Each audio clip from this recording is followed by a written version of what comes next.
The rain started just as the sleek black town car turned off the wide, bright avenue and into a part of the city the man inside never usually saw. His name was Alistair Finch, and his world was made of glass, steel, and quiet, air-conditioned rooms. Right now, that world was a blur outside his window. He was late.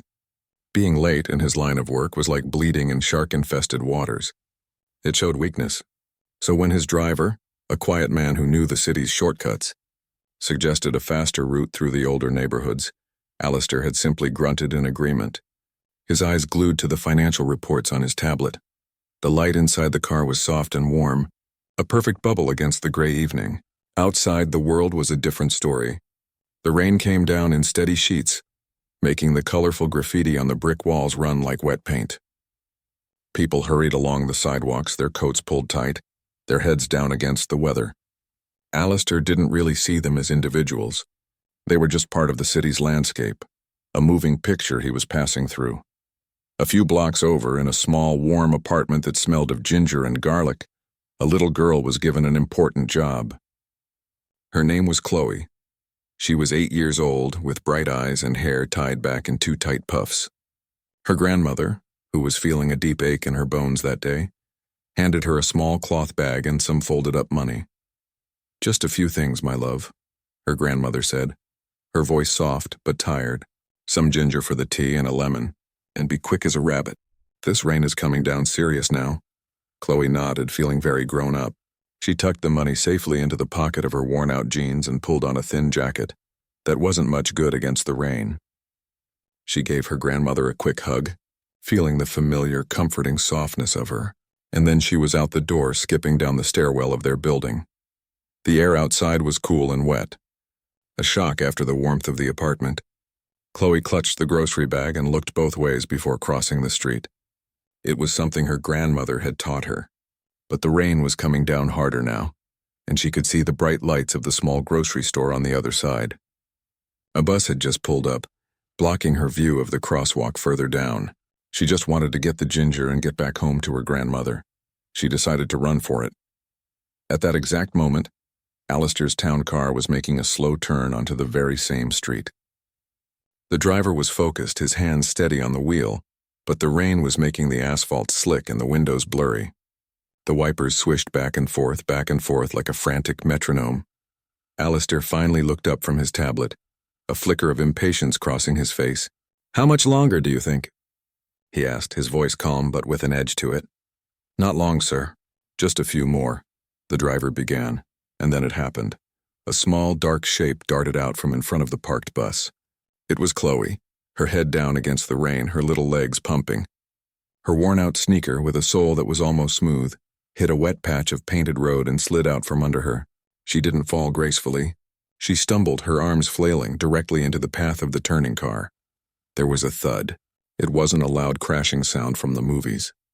It was a dull, horrible, soft thud that seemed to suck all the other sounds out of the world. The car jolted to a stop. For a single heart-stopping second, there was silence inside the car. Alistair's tablet slipped from his fingers and clattered to the floor. His mind, which could process complex financial data in milliseconds, went completely blank. All he could see was the small, crumpled form on the wet road through the rain-streaked windshield. Then, a switch flipped. He exploded from the car, not even bothering with the door, leaving it hanging open. The cold rain soaked through his expensive wool suit in an instant, but he didn't feel it. He ran to the front of the car, and there she was. Chloe was lying on her side, so small and still. The bag of groceries was spilled next to her, a single lemon rolling slowly towards the gutter. A thin, terrifying trickle of blood was mixing with the rainwater on her forehead, painting a pinkish path down her temple. "Oh, God, no," Alistair whispered, his breath catching in his throat. He wasn't a man who prayed, but in that moment a silent, desperate plea echoed in his mind. He dropped to his knees on the wet asphalt, not caring about the grime or the cold water seeping through his trousers. His driver was out now too, talking frantically into his phone, his voice high with panic. "Yes, an ambulance. The corner of Elm and 7th. A child, please hurry." But Alistair barely heard him. His entire world had shrunk to this small patch of wet road and the little girl in front of him. He was a man used to giving orders, to fixing problems with a phone call or a signature. But here there was nothing to command, nothing to fix. He was utterly powerless. Hesitantly, afraid of causing more harm, he reached out and gently, so gently, lifted her head from the cold ground. She was so light. Her skin was warm. He could feel a faint pulse under his fingers. It was the only thing that kept him from completely falling apart. "It's okay," he murmured to her, his voice rough with an emotion he hadn't felt in years, a raw, terrifying fear. "It's going to be okay. Help is coming." He didn't know if he was saying it for her or for himself. He looked at her face. She wasn't just a shape anymore. He saw the tiny gold studs in her ears, the little pattern of stars on her jacket, the way her hair was tied. This was a person, a child. And his car, his hurry, his entire life had done this to her.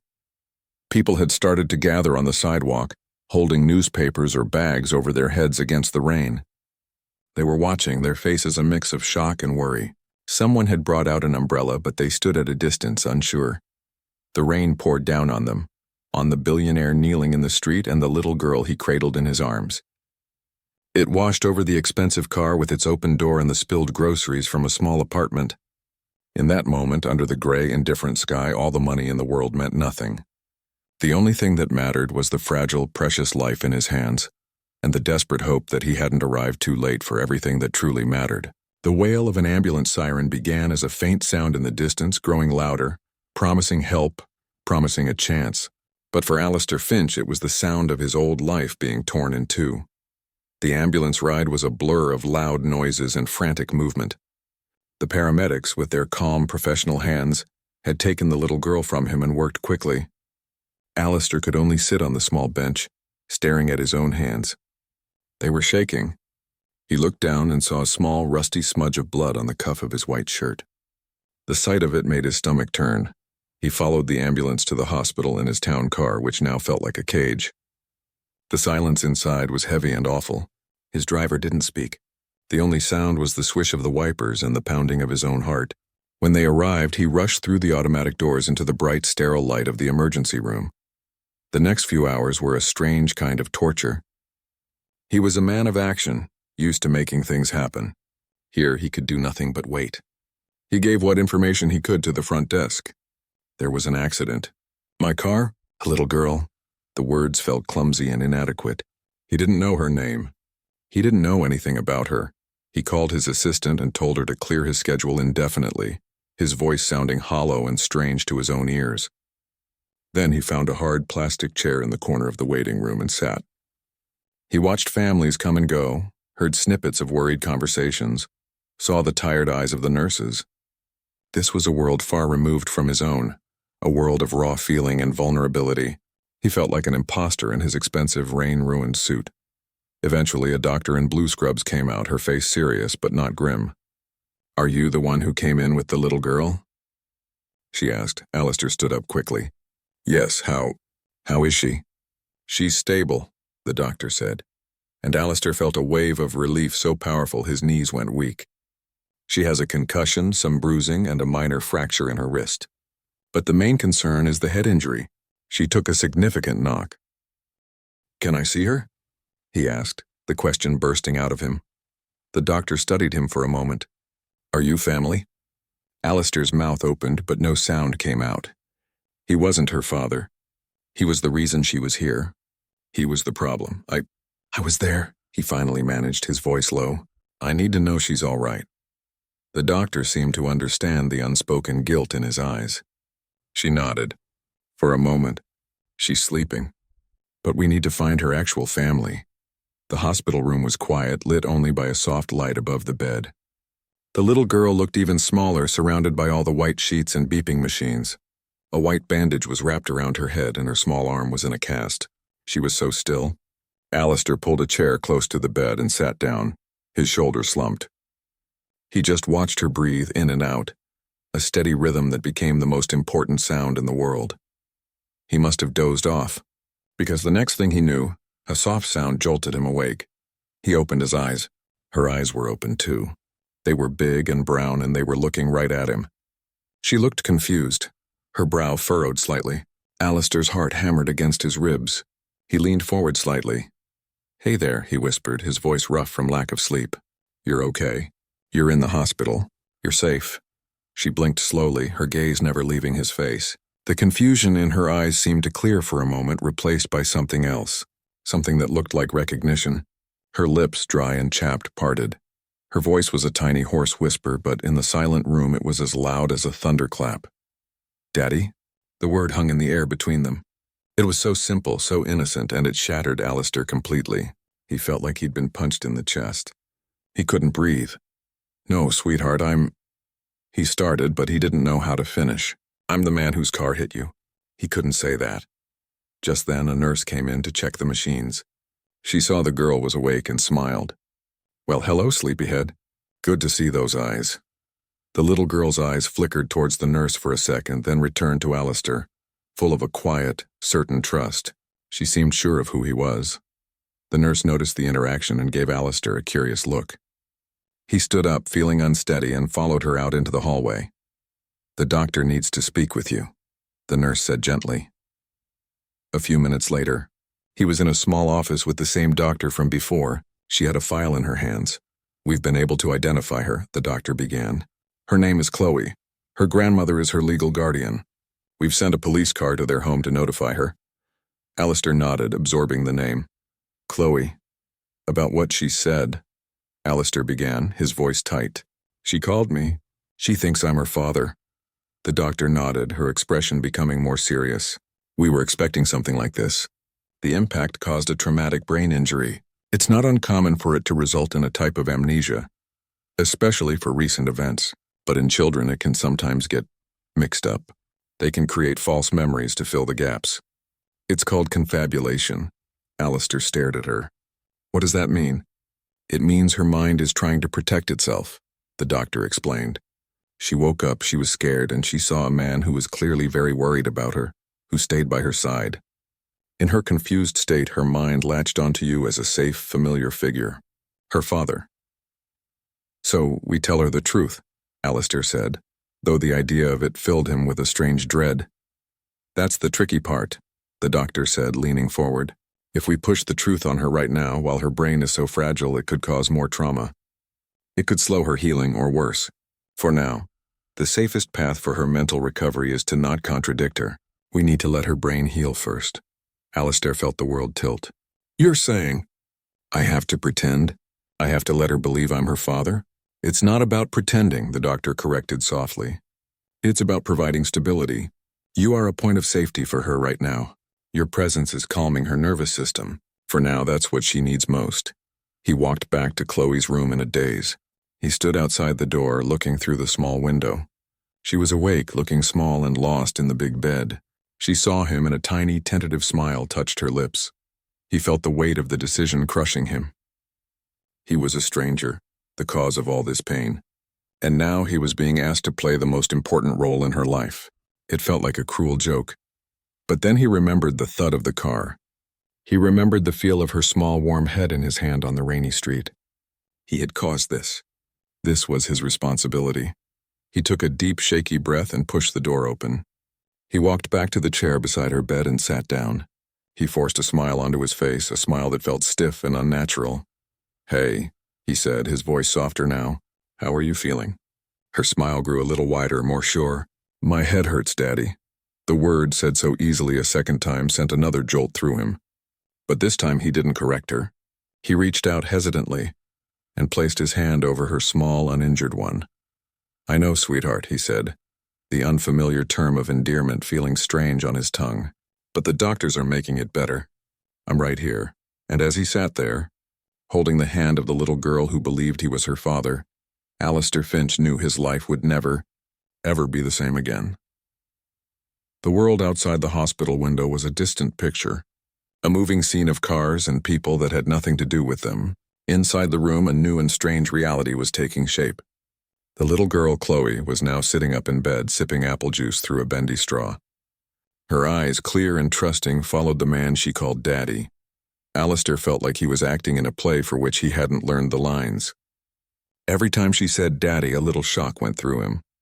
He had to force himself not to react, to just accept it. He was a man who built his life on facts and logic, and now he was living in a gentle, necessary lie. "Does it still hurt a lot?" he asked, pointing to the cast on her arm. She shook her head. It itches. Will you draw on it? Everyone at school draws on casts. He looked at the blank white plaster. It was such a simple, normal request. Of course, he said, his voice a bit hoarse. We can get some markers. We'll make it the best-looking cast in the whole city. A nurse came in, a warm-faced woman with a kind smile. Time to check your vitals, sweetie, she said to Chloe. She then looked at Alistair. Sir, there's a woman at the front desk. She's the girl's grandmother. She'd like to speak with you. The air left Alistair's lungs. This was the moment he had been dreading. He nodded, gave Chloe's hand a quick squeeze, and walked out of the room. His legs felt like they were made of wood. The grandmother was standing in the hallway, a small, older woman wrapped in a simple, well-worn coat. Her face was a map of worry and exhaustion, her hands clasped tightly in front of her. When she saw Alistair, her eyes widened just a fraction. He knew what she saw, a tall man in a suit that, even rumpled, screamed of money in a world she didn't belong to. The man whose car had hurt her granddaughter. He stopped a few feet from her, not knowing what to do with his hands. Ma'am, he began, his voice low and full of genuine remorse. I am so deeply sorry. There are no words.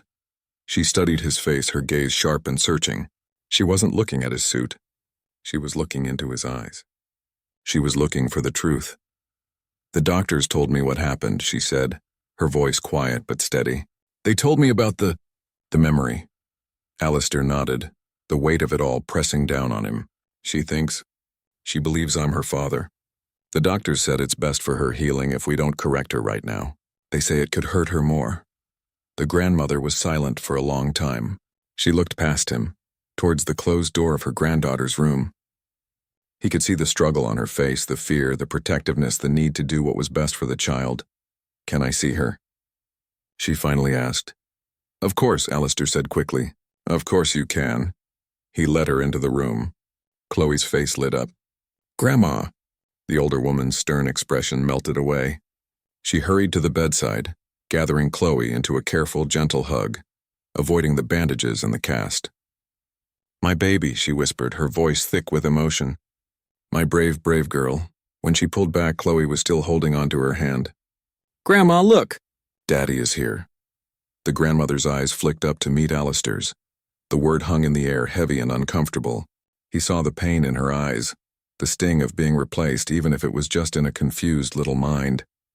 Alistair cleared his throat.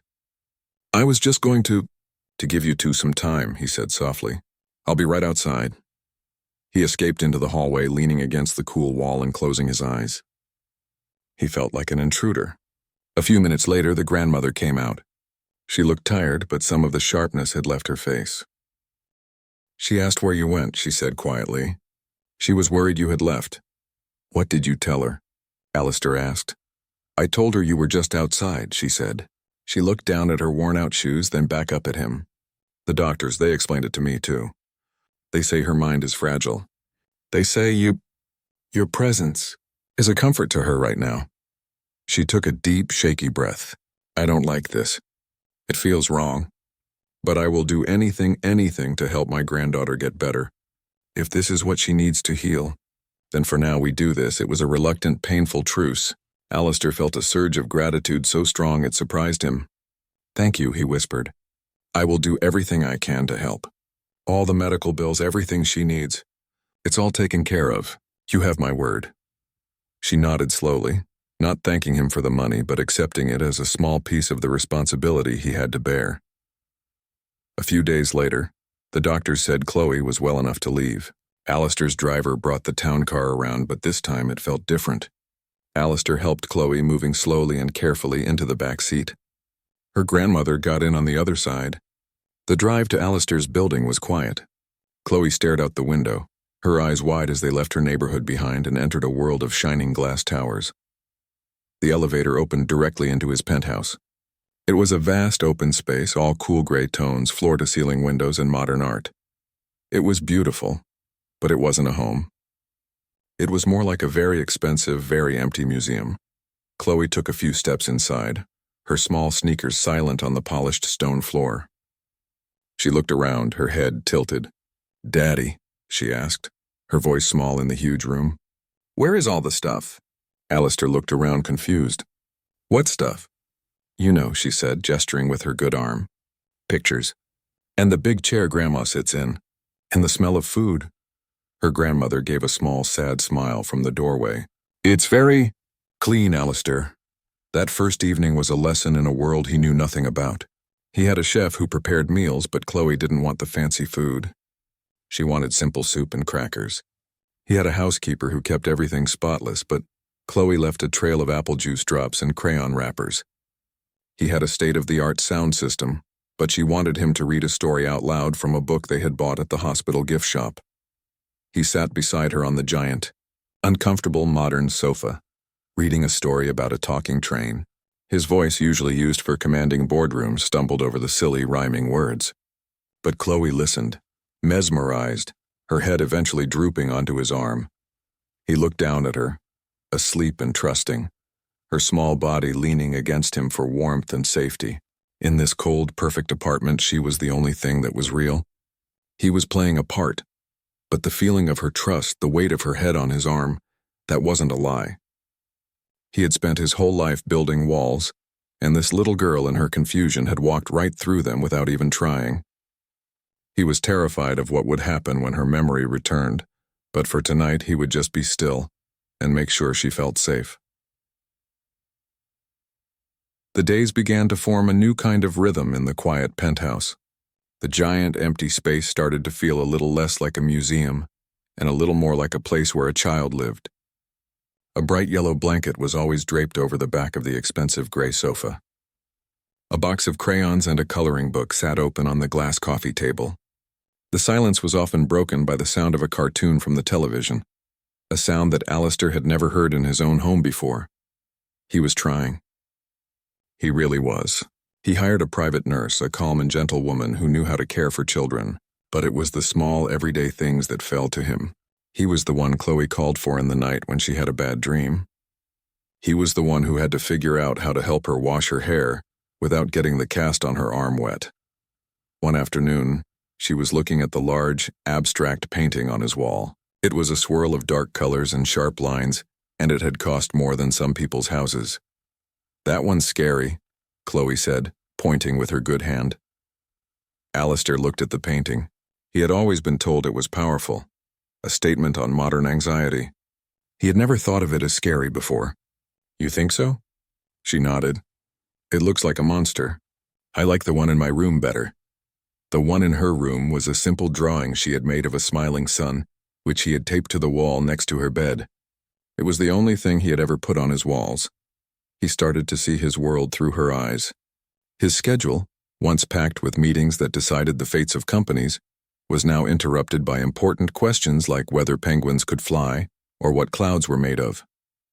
He, a man who communicated in emails and contracts, now found himself having long, serious conversations about why bubbles were round.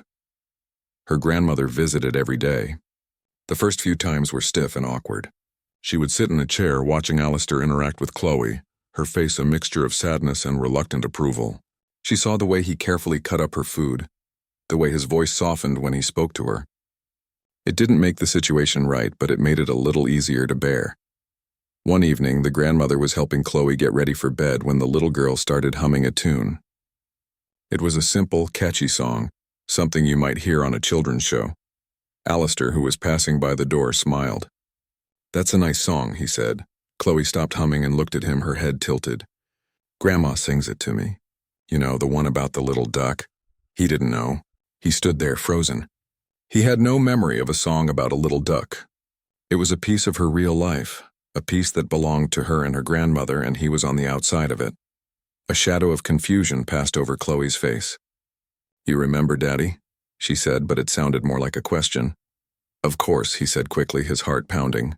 "The one with the waddle." She seemed satisfied and went back to brushing her teeth. But Alistair caught the grandmother's eye in the mirror.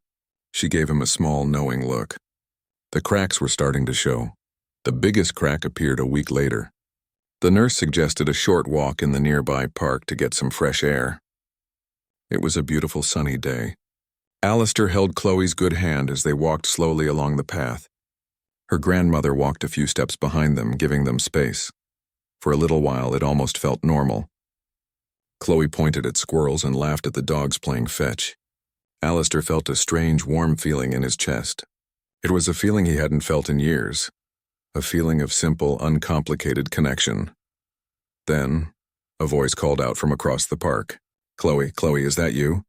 A woman, holding the hand of a little boy, was waving and walking quickly towards them. She had a bright, friendly face. "I almost didn't recognize you."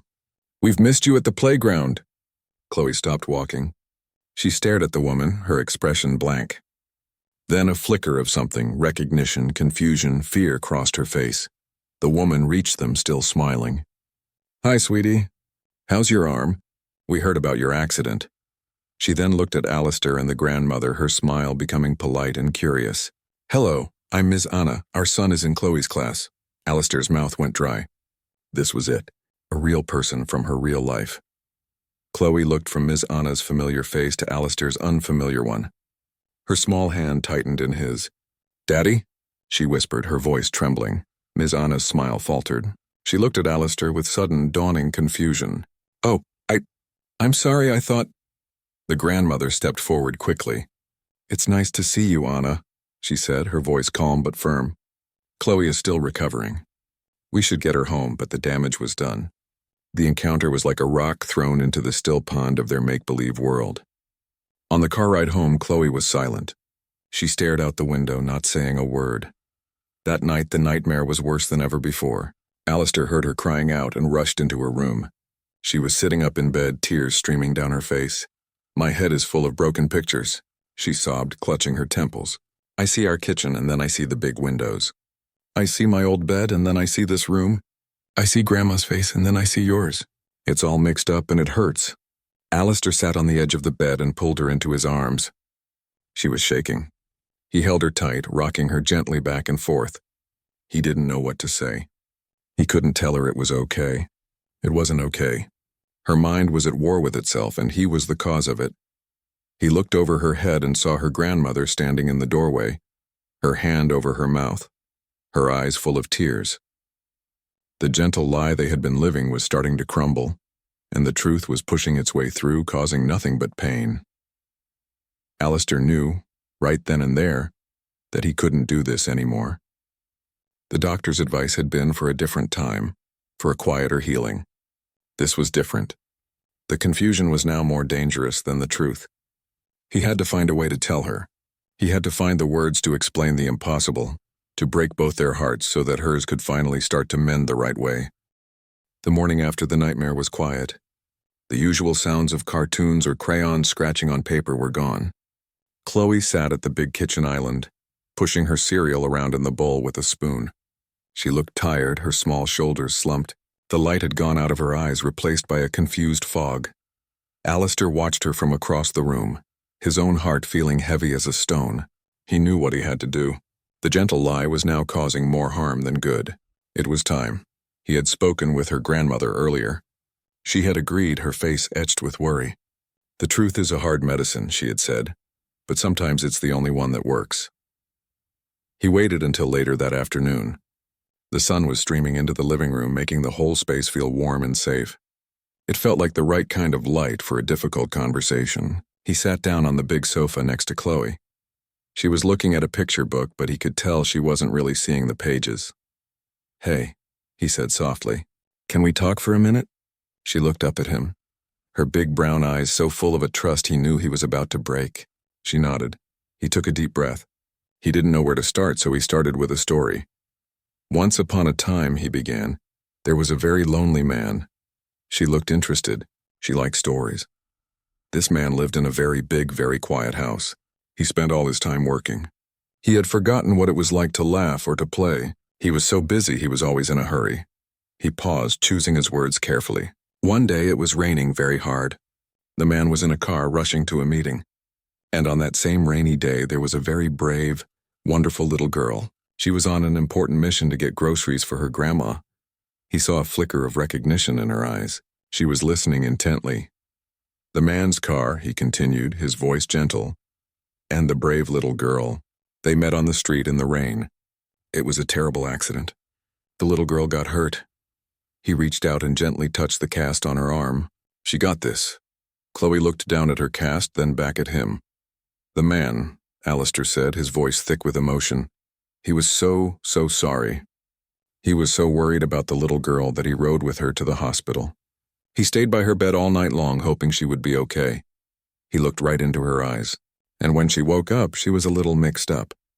Her head had gotten a bump, and she saw the man who had stayed with her, who was so worried about her, and she thought he was someone very special. She thought he was her daddy. The room was completely silent. Chloe was just staring at him, processing. The word daddy hung in the air between them, but now it felt different.